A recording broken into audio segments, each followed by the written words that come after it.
नमस्कार, हमारे इस खास कार्यक्रम में आपका स्वागत है। मैं हूं अमन कुमार।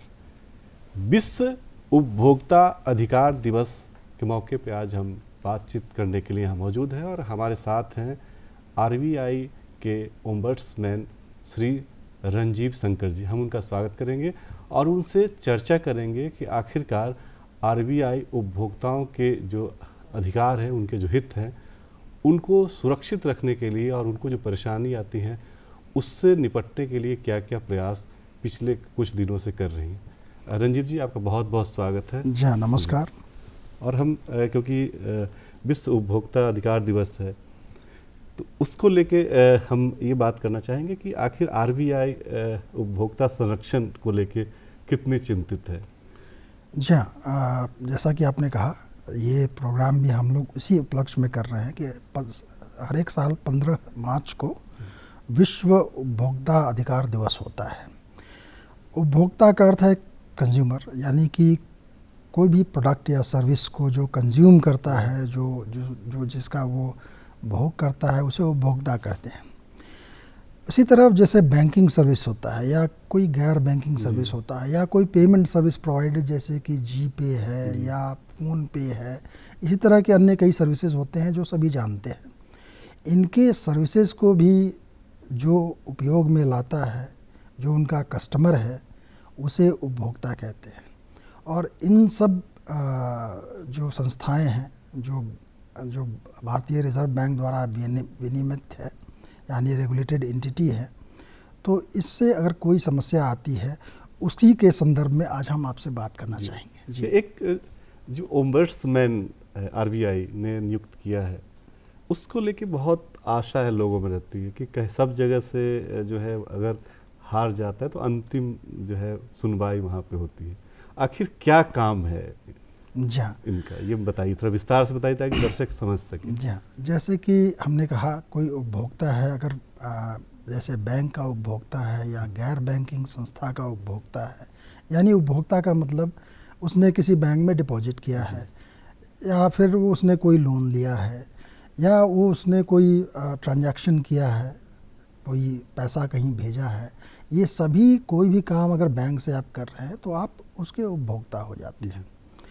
तो ये सब करने में कभी कभी कई तरह की समस्याएं आती हैं। जैसे आपने लोन लिया है तो आपको हो सकता है कि आपसे कोई एग्रीमेंट जो साइन हुआ है, आपने जो एग्रीमेंट किया है, जो इंटरेस्ट रेट लगना चाहिए उससे आपको लग रहा है कि आपसे ज़्यादा लिया जा रहा है, या इंटरेस्ट रेट का रीसेट जो होता है वो अगर टाइमली नहीं हो रहा है, या आपने कोई कैलकुलेशन जो है उसमें कुछ गलतियां आपको लग रही है, या आपको कोई प्रॉमिस बैंक ने किया है वो नहीं पूरी हो रही है। उसी तरह से गैर बैंकिंग संस्था में भी उसी तरह से हो सकते हैं। आपने कोई ट्रांजैक्शन किया है, उसमें भी कई तरह की गलतियां हो सकती है, कोई फ्रॉड भी आपके साथ हो सकता है। आपको अगर किसी भी इन सब चीज़ों में से किसी से भी अगर शिकायत है तो आपको क्या करना चाहिए? तो वहीं हमारा रोल आता है, वहीं ओम्बड्समैन का रोल आता है। तो इस विषय पे हम आगे चर्चा करेंगे। अगर आप नहीं, मैं ये जानना चाहता हूँ, चर्चा की शुरुआत मैं इससे करना चाहता हूँ। ये तो हुआ कि ओम्बड्समैन का काम क्या है, लेकिन अगर कोई शिकार हो गया, कोई ज़रूरत अगर किसी को आन पड़ी, तो कोई डायरेक्ट आपके पास आएगा या उसके लिए भी कोई प्रोसेस आपने बना रखा है? जी हाँ, ये बहुत अच्छा सवाल आपने पूछा कि अगर मान लीजिए कोई शिकायत आपको हो गई तो किसी भी व्यक्ति को क्या करना चाहिए।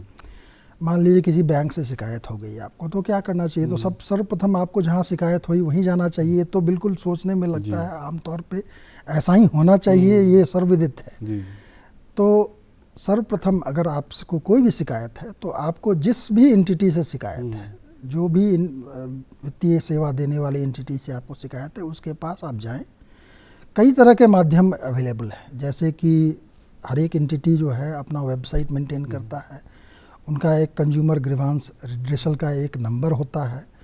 आप उस नंबर पे कॉल कर सकते हैं, या तो उनको लिखित ईमेल के द्वारा कर सकते हैं, या लिखित हस्तलिखित फिजिकल फॉर्म में भी आप उनके पास एक शिकायत आपको अच्छा होगा अगर आप रिकॉर्ड पे अगर आप शिकायत उनसे दर्ज करें।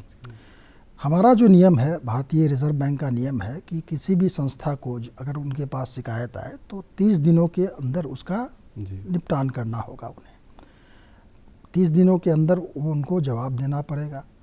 तो वो जवाब देंगे आपको 30 दिनों के अंदर। या तो उन्होंने जवाब नहीं दिया 30 दिनों के अंदर, या फिर आपको जवाब दिया और उस जवाब से आप संतुष्ट नहीं, आप सोच रहे हैं कि और कुछ होना चाहिए, या इसने अच्छे से हमारे शिकायत का निपटान नहीं किया, किसी भी कारण से आपको ऐसा लग रहा है, उस स्थिति में आपको क्या करना चाहिए? उस स्थिति में ही ओम्बड्समैन का रोल आता है जी। अब फिर भी यानी कि आपको आपकी संस्था ने आपकी शिकायत पे पूरा ध्यान नहीं दिया आपके हिसाब से, तो भी एक अन्य संस्था है जो भारतीय रिजर्व बैंक ने बनाया है, जो जिसको कहते हैं reserve bank integrated ombudsman scheme. ये वर्ष 2021 में आया। ये इंटीग्रेटेड स्कीम है, यानी कि पूरे भारत में आप कहीं भी किसी भी बैंक, किसी भी गैर बैंकिंग संस्था या किसी भी अन्य संस्था जो रिजर्व बैंक द्वारा विनियमित है यानी कि रेगुलेटेड है, तो आप कहीं से भी आप शिकायत कर सकते हैं। अच्छा। अब शिकायत करने का क्या माध्यम है तो हम आगे इसकी चर्चा करेंगे। मैं ये जानना चाहता हूँ कि अगर कोई किसी को शिकायत है, अगर कोई संतुष्ट नहीं है अपने जो बैंक से या अपने जो भी संस्थान है उससे, तो वो आपके पास कैसे जाएगा? क्या आपके जो है विभिन्न शहरों में सेंटर हैं या ऑनलाइन आप दर्ज कराते हैं? जी हाँ, तो हमारे पास आने के सबसे पहले उन्हें जाना चाहिए जो संस्था शिकायत है, अगर उसका निपटान 30 दिनों के अंदर नहीं हुआ या फिर असंतुष्ट है निपटान से, तो फिर उन्हें हमारे पास कई माध्यम है जिसके द्वारा वो आ सकते हैं। वो हमारे पास ईमेल के द्वारा आ सकते हैं, वो हमारे पास लिखित पत्र के द्वारा आ सकते हैं, वो हमारा एक वेबसाइट है यानी पोर्टल है, कंप्लेंट मैनेजमेंट पोर्टल, जिसकी मैं चर्चा आगे करूँगा, आप उसके थ्रू आ सकते हैं। और आपको एक बेसिक जानकारी चाहिए कि हमें क्या करना चाहिए। अभी आपको कोई जानकारी नहीं है, जो मैं कह रहा हूँ उसकी भी जानकारी नहीं है, आप इसकी और विस्तृत जानकारी चाहते हैं, तो आपके पास हमारा एक पोर्टल है जो हमने पोर्टल बनाया है, जो हमारा एक कॉन्टैक्ट सेंटर है। उस कॉन्टैक्ट सेंटर का नंबर है 14448। मैं एक बार फिर कह दूँ 14448, यानी 1 3 बार 4 और 8। आप किसी भी मोबाइल से या टेलीफोन से आप इस नंबर को डायल करें, आप हमारे कॉन्टैक्ट सेंटर तक पहुंच जाएंगे। वो आपको बिल्कुल अच्छे तरीके से आपको बताएगा कि अब आपको क्या करना है। 24 घंटा मतलब नहीं, ये हमारा जो इसका वर्किंग टाइम है कॉन्टैक्ट सेंटर का, ये सुबह 8 बजे से लेकर 10 बजे रात तक है। और ये 10 भाषाओं में, 10 रीजनल लैंग्वेजेस जो भारत के हैं उसमें ये उपलब्ध है। आप किसी भी भाषा, यानी जैसे आसामी है, बंगाली है, गुजराती है, इस तरह की 10 भाषाएं। हमारे यहाँ झारखंड में तो सभी हिंदी भाषी हैं, तो उनको तो कोई प्रॉब्लम ही नहीं है। आप कॉन्टैक्ट सेंटर पे कॉल करें, आपको पूरी अच्छे तरीके से बताएंगे कि आपको क्या आगे क्या करना है, आपको कंप्लेन में क्या क्या आपके पास साधन है जिससे आप हमारे पास आ सकते हैं। झारखंड जैसे स्टेट में आज शिकायतें दर्ज हो रही हैं? जी हाँ, निपटारा हो रहा है? जी हाँ, बिल्कुल। शिकायत क्यों नहीं दर्ज हो रही है, कई शिकायतें आती हैं और दर्ज होती हैं हमारे पास साल भर में। हालांकि नंबर बोलना उचित नहीं होगा हमारे लिए, लेकिन हमारे पास कई शिकायतें आती है जिसका हम पूरी तरह से निपटान करते हैं और जागरूकता मैंने बढ़ाने की। जी हाँ, वही मुख्य उद्देश्य भी इस प्रोग्राम का ही है कि जागरूकता बढ़े, लोग हमारे पास आएँ, जो प्रोसेस हमने बताया है उसको फॉलो करके आएँ। सर्वप्रथम हमारे पास ना आएँ, पहले उनके पास जाएं जिनसे शिकायत है, उसका निपटान न मिले तो फिर हमारे पास आएँ, हम जरूर आपकी सहायता करेंगे। अगर डायरेक्ट कोई आपके पास आ जाता है तो आपको मतलब उसको सुलझाने में संकट का सामना करना पड़ता है, उसको परेशानी? जी नहीं, जो प्रोसेस है कि अल्टीमेटली तो हम तो हमारे से समस्या तो नहीं है किसी को भी, समस्या तो जो हमारे द्वारा विनियमित संस्था है उससे है। तो सर्वप्रथम तो आपको उसी के पास जाना चाहिए। आप अगर उसके पास नहीं जाएंगे तो कोई रिकॉर्ड भी नहीं बनेगा।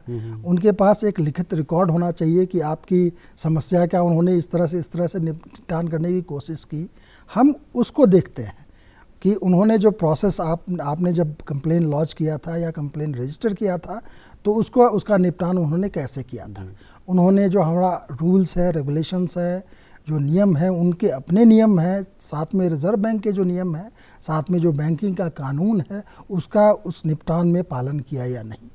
अगर आप उनके पास गए ही नहीं तो ये रिकॉर्ड भी नहीं रहेगा, तो उस वक्त फिर हमारे लिए बहुत कठिनाई हो जाती है। ऐसे जो सर्वप्रथम हमारे पास चले आते हैं बिना उनके पास गए हुए, हमारे पास और कोई चारा नहीं रहता है कि इसको हम ये कंप्लेन को बंद कर दें, उन्हें इन्फॉर्म करें कि भाई पहले आप जो संस्था है उनके पास ये जाएं। बहुत महत्वपूर्ण बात रंजीव शंकर जी ने बताया कि अगर आपके सामने कोई संकट है इस वित्तीय लेन देन से या बैंक से या किसी भी संस्थान से, तो पहले आप जो है ना अपने शाखा से संपर्क करें, अपने बैंक से संपर्क करें, और उसका जो प्रोसेस है, उसके जो वेबसाइट्स हैं या उसके जो ऑफिस हैं, वहाँ जाके आप अपना शिकायत दर्ज कराइए। सीधे इनके पास आने से आपके संकट को समाधान करने में और डिले होगा, जल्दी नहीं होगा, इसलिए पहले आप प्रोसेस में आए। जी हाँ, बिल्कुल। एक बात और मैं बताना चाहूँगा कि हमारा जो reserve bank integrated ombudsman scheme है वो पूरी तरह से निःशुल्क है। ये जो कंप्लेनेंट है उसको स्वयं आना चाहिए, ये किसी वकील या किसी का वकील के कोई मिडिलमैन की आवश्यकता कोई मिडिलमैन की आवश्यकता नहीं, और वकील तो हमारा स्कीम वकील के साथ आना वो नहीं अलाउ करता है। आप कंप्लेनेंट हैं, आप सीधे डायरेक्टली हमारे पास आए, और पूरी तरह से निःशुल्क है, फ्री है। अच्छा, तो वहाँ मतलब कोई आदमी सीधे अपनी बात रख सकता है, मतलब कहना है ये बिल्कुल अपनी बात सीधी रखें हमारे पास और उसका हम निपटान करेंगे। लेकिन अभी देश में एक जो है ना डिजिटल जो ट्रांजैक्शन है और जो बैंक से जो खबरें आ रही हैं वो थोड़ी सी जो है चिंताजनक है। कई लोग जो है ना साइबर फ्रॉड के शिकार हो रहे हैं, उसको लेके क्या तैयारी है आप लोगों की? जी, आपने बहुत ही महत्वपूर्ण प्रश्न उठाया है। आप जितने आपके दर्शक हैं उन्हें पता ही होगा कि इस विषय पे भारतीय रिजर्व बैंक हर एक वक्त, हर एक समय कई माध्यमों से और कई फुटेज बनाए हैं, कई तरह के हमने उसमें मटेरियल बनाए हैं जिसके तरफ हम सूचित करना चाहते हैं कि जागरूकता, जो उपभोक्ता की जागरूकता है वो बहुत ही ज़रूरी है डिजिटल फ्रॉड्स को रोकने में। तो डिजिटल फ्रॉड्स तो कई दिनों से हो रहा है और कई तरह के डिजिटल फ्रॉड्स हो चुके हैं, लेकिन मैं इस वक्त सभी आपके दर्शकों का आपके माध्यम से दो मुख्य तरह के फ्रॉड जो अभी प्रचलन में हैं उसके बारे में जागरूक करना चाहूँगा अभी। तो दो फ्रॉड जो अभी सबसे ज़्यादा हो रहा है वो एक तरह का या बहुत प्रचलन में है जो फ्रॉड्स, एक तो है डिजिटल अरेस्ट का। तो आपके माध्यम से मैं आगाह करना चाहूँगा कि जैसे डिजिटल अरेस्ट जैसी कोई चीज़ होती नहीं है। लीगली हमारे देश में ऐसा कोई भी कानून नहीं है, ऐसा कोई भी नियम नहीं है कि कोई व्यक्ति किसी को डिजिटली अरेस्ट करे। यानी डिजिटल अरेस्ट के लिए कोई बोलता है तो सर्वप्रथम तो उसका नाम सुनते ही आपको आगाह हो जाना चाहिए। ये बिल्कुल ही किसी भी नियम के विरुद्ध है और कोई भी किसी भी व्यक्ति को डिजिटली अरेस्ट नहीं कर सकता है। होता क्या है कि आमतौर पर फ्रॉडस्टर किसी से भी संपर्क करेंगे उनके मोबाइल पे, उनको कहेंगे कुछ या किसी भी तरह का डर देंगे, बोलेंगे आपका एक पार्सल आ रहा है जिसमें कुछ कॉन्ट्राबैंड है या कुछ इस तरह के चीज़ है जिससे आप डर जाएंगे, और तरह तरह के तरीके से वो आपको डराने की कोशिश करते तो इसमें आगाह हो जाना चाहिए।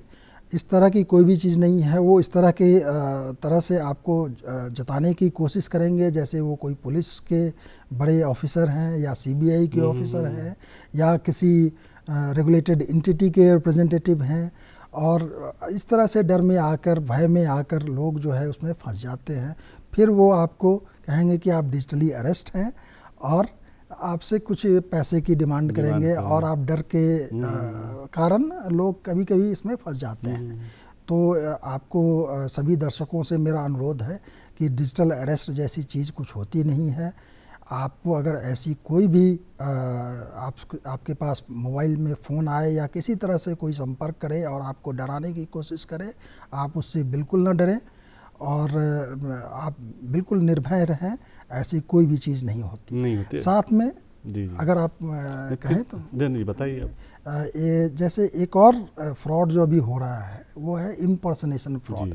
यानी कि आपके पास, यानी किसी भी व्यक्ति के पास उन्हीं के रिलेटिव बनकर या कोई अन्य व्यक्ति बनकर आपको अप्रोच करेंगे और इस तरह की जताने की कोशिश करेंगे कि उन्हें कोई चीज़ की बहुत ज़रूरत है, इस तरह का प्रलोभन या इस तरह की एआई के माध्यम से आजकल ऑडियो भी आपके जो जी हाँ रिश्तेदारों का है वो लगा के इस भेजते तरह का हैं। माहौल वो बनाएंगे कि आप उसमें फंस जाएंगे। तो जाएंगे। ये डिजिटल अरेस्ट और इम्पर्सनेशन, ये दोनों फ्रॉड्स जो है ये बहुत ही ज़्यादा आजकल हो रहा है, और इससे आप दर्शक हमेशा सतर्क रहें। इस तरह का कोई भी कॉल आए तो उसे बिल्कुल ना सुनें। ऐसे भी अगर कोई आदमी आपको आसानी से पैसा देने की बात कर रहा है तो हम लोग को बचपन से सिखाया गया है कि आसानी से अगर पैसा आ रहा है तो मतलब वो गलत पैसा जी हाँ बिल्कुल। आप मतलब आपको प्रलोभन दे रहा है।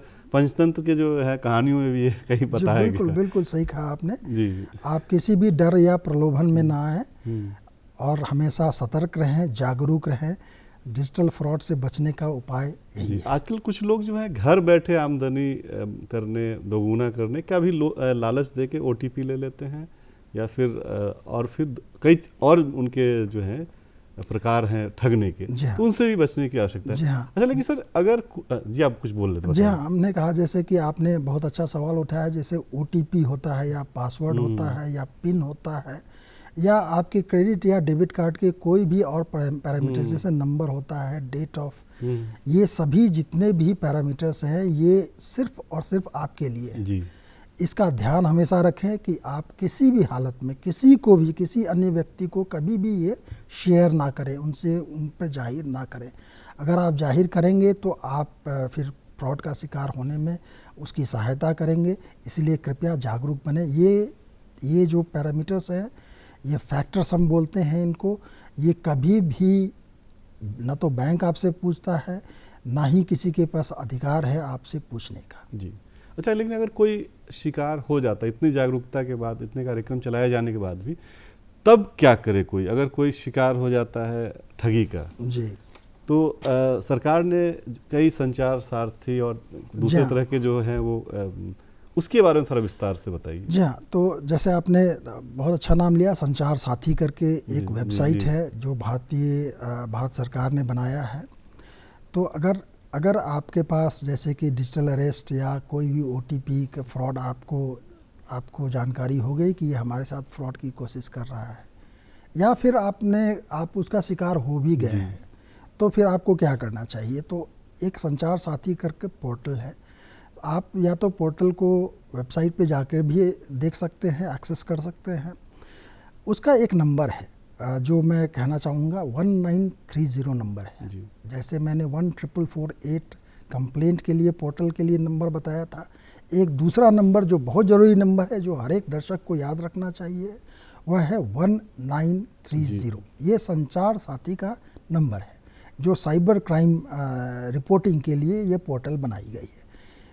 किसी भी हालत में अगर आपको लगता है कि आपके साथ धोखाधड़ी करने की कोशिश की गई या आप धोखाधड़ी के शिकार भी हो गए हैं, आपको उस हालत में इस नंबर पर कॉल करना चाहिए, उनको इन्फॉर्म करना चाहिए, उनको पूरी जितनी भी जानकारी आपके पास है उनसे साझा करनी चाहिए। जी।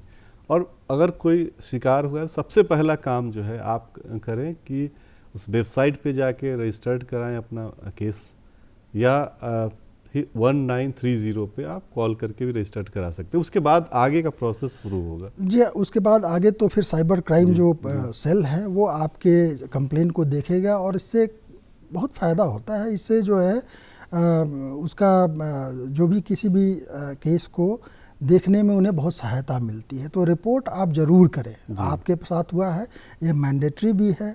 कोई भी आपके साथ प्रॉब्लम हो गया है तो आपको तो पुलिस को बताना ही चाहिए। आपके साथ कोई फ्रॉड का अटेम्प्ट हुआ है तो उसकी जानकारी भी साझा करने से बहुत ही हेल्प होता है लोगों को, जो इस कार्य को देखते हैं, उन्हें पूरी तरह से स्थिति को समझने में बहुत सहायता मिलती है। इसलिए रिपोर्ट जरूर करना चाहिए। अगर इस तरह के मामलों में क्या चांसेस रहते हैं, पैसा वापसी के क्या चांसेस रहते हैं? जी, इस विषय पे तो मैं कुछ नहीं कहना चाहूँ क्योंकि ये भारतीय रिजर्व बैंक के अधिकार क्षेत्र में नहीं है। ये साइबर क्राइम पुलिस डिपार्टमेंट जो गवर्नमेंट के अंदर में आती है वो उनका विषय है।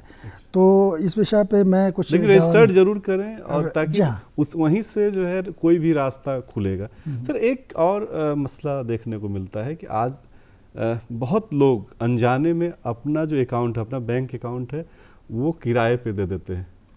जी जी, उसको लेके भी आप लोग लगातार जागरूकता फैला रहे हैं, फिर भी जो लोग समझने को तैयार नहीं और ठगी के शिकार हो जा रहे हैं। जी हाँ, जैसे आपने जो कहा, जो किराए जी पे दे देना, इस तरह के जो काम होता है उसको हम म्यूल अकाउंट्स बोलते जी। हैं, इंग्लिश में म्यूल, MULE, म्यूल अकाउंट्स। यानी कि आपने अपने जो आपका खाता है उसको किसी अन्य व्यक्ति को किसी भी कारण से आपने उसको यूज़ करने के लिए दे दिया, और वो व्यक्ति सही कारण से तो निश्चित तौर पर यूज़ नहीं कर रहा है, उसमें कुछ ऐसे पैसे वो डाल रहा है जो इसी तरह के फ्रॉड या धोखाधड़ी से उगाए गए हैं। ये बहुत ही रिस्की काम है। इस पे हमारा जो आपने ध्यान दिया होगा, दर्शकों ने ज़रूर ध्यान दिया होगा, इस पे भारतीय रिजर्व बैंक ने एक लंबा अभियान छेड़ा हुआ है लोगों को जागरूक करने का कि आप किसी भी हालत में अपने अकाउंट को किसी और को यूज़ करने देते हैं तो वो एक तो क्रिमिनल काम है, क्योंकि वो आपके अकाउंट का मिसयूज़ करेगा और उसकी रिस्पॉन्सिबिलिटी फिर आप पर आ जाएगी। जब साइबर क्राइम पुलिस डिपार्टमेंट या साइबर क्राइम सेल जब उसको इन्वेस्टिगेट करेगा तो वो तो फिर आपके पास आएगा। उस स्थिति में आप जो है अननेसेसरी प्रॉब्लम में फंस जाएंगे। इसीलिए इस तरह के कामों को बिल्कुल ना करें। यह बिल्कुल ही क्रिमिनल एक्टिविटी है और आप फिर समस्या में फंस सकते हैं। हाँ, कई होता है, कई गरीब आदमी थोड़े से पैसे के लालच में वो शिकार होते हैं और जेल जाना पड़ता है उनको। जी हाँ, ऐसा भी हो सकता है, उन्हें जेल भी जाना पड़ सकता है। इसलिए मैं आगाह करना चाहता हूँ आपके दर्शकों का, इस तरह के काम करने से आप जो है जो साइबर क्राइम करने वाले हैं उसको आप सहायता कर रहे हैं। कृपया इस तरह के कामों से पूरी तरह से बचें। जी सर, और आरबीआई जो है उपभोक्ता संरक्षण की दिशा में और कौन कौन से काम कर रहा है, ये थोड़ा मुझे बताइए, थोड़ा उसको प्रकाशित कीजिए आप। जी हाँ, हमारा जैसे उपभोक्ता संरक्षण के लिए हमारा एक अभी फाइनेंशियल लिटरेसी वीक भी चल रहा है। आपको अगर पता होगा कि जो वित्तीय साक्षरता जिसे हम कहते हैं, तो सिर्फ कंज्यूमर प्रोटेक्शन जो है वही सिर्फ काम नहीं है। आरबीआई का काम है जनरल जानकारी जो हर एक व्यक्ति के लिए बहुत ज़रूरी है।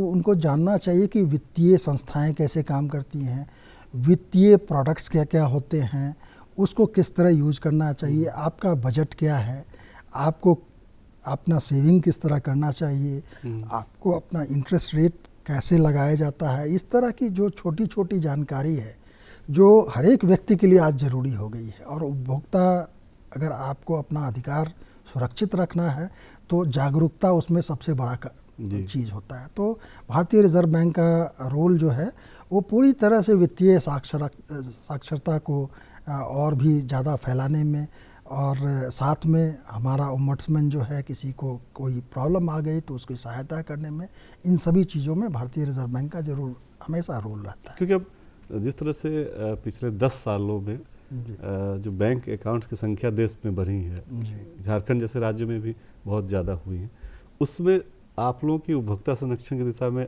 जिम्मेवारी और ज़्यादा बढ़ गई है। जी हाँ, बिल्कुल बढ़ गई है हमारी। और ये जागरूकता जो है वो वही जितनी भी समस्याएं आती हैं उसका निराकरण जागरूकता से ही होगा। सर, क्योंकि कार्यक्रम खत्म करने का समय आ रहा है, तो ऐसा कोई बिंदु जो छूट रहा हो, मैं चाहता हूँ उसको आप दर्शकों को बता दें। नहीं, मैं अंत में यही कहना चाहूँगा कि आप सब जो भारतीय रिजर्व बैंक का इंटीग्रेटेड ओम्बड्समैन स्कीम है जो बिल्कुल पूरी तरह से निःशुल्क है, और आपको अगर कोई भी समस्या है और उसका निराकरण नहीं हो रहा है या आप जो भी निराकरण मिला है उससे आप संतुष्ट नहीं हैं, तो आप बेझिझक हमारे पास आएँ। आपको कोई भी समस्या नहीं होगी और आपकी जो भी आपका कठिनाई है उसकी टाइमली और अच्छे तरीके से समाधान हम करने की कोशिश करेंगे। उसके लिए आपके पास पूरी तैयारी है, लेकिन प्रोसेस से लोग आए। जी हाँ, जी हाँ, बहुत बहुत धन्यवाद सर। ये थे आरबीआई के ओम्बड्समैन श्री रंजीव शंकर जी। इन्होंने बहुत विस्तार के साथ उपभोक्ता संरक्षण की दिशा में किए जा रहे कार्यों के बारे में बताया। तो आप भी इसका लाभ उठाइए। अगर आपके साथ कोई धोखा हुआ है तो आप पहले जो संबंधित बैंक है या जो भी संस्था से आप संबंधित है वहाँ जाइए।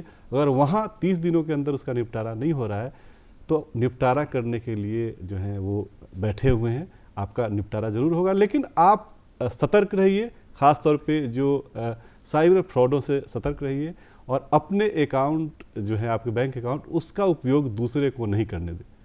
आज इस कार्यक्रम में बस इतना ही। नमस्कार। नमस्कार।